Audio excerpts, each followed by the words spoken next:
光信号在传输过程中，经过一段距离后，能量就会出现衰减，要继续传输就需要补充能量。现在完成这项任务的叫光放大器，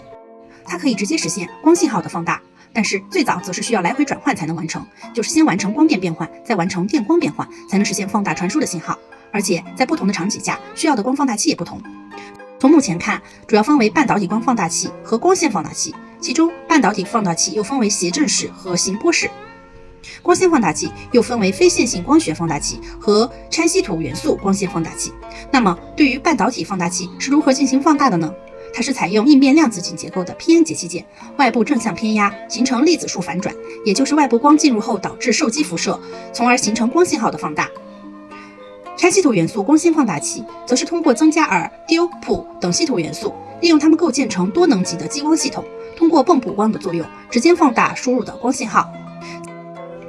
在实际应用的场景方面，光放大器除了作为发送机的功率提升放大器，提高发送功率，还有其他两个作用。一是作为接收机的前置放大器，可以提高接收灵敏度；二是可以代替传统的光电光中继机，将传输距离延长，实现全光通信。比如在干线光纤通信系统中，就是用光放大器作为发送机功率提升放大器和接收机前置放大器，成倍延长了无中继距离。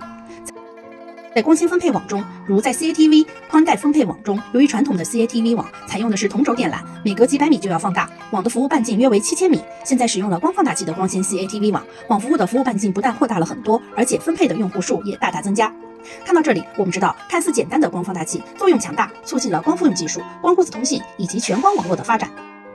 SOA 作为半导体光放大器，它的最大优势就在于其电泵补、体积小、成本低，它是一种具有竞争力的解决方案。SOA 以半导体芯片为基础，半导体芯片由化合物半导体构成，如砷化镓和磷化铟。SOA 的器件物理结构如图所示，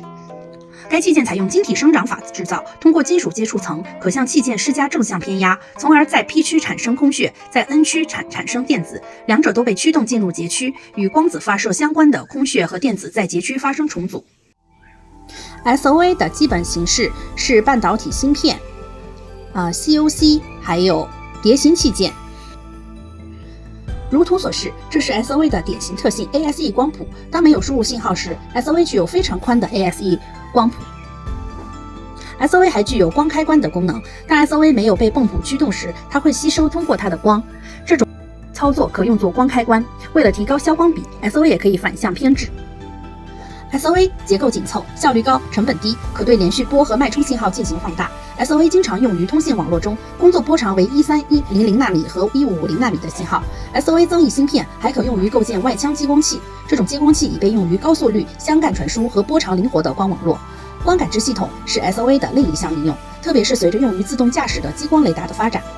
SOA 中的强非线性虽然给某些光通信应用带来了问题，但却使 SOA 在其他应用中颇具吸引力，例如波长转换、信号和图案再生等。随着集成光学技术的快速发展， SOA 作为与硅光子器件结合使用的基本构件，得到了更多的应用。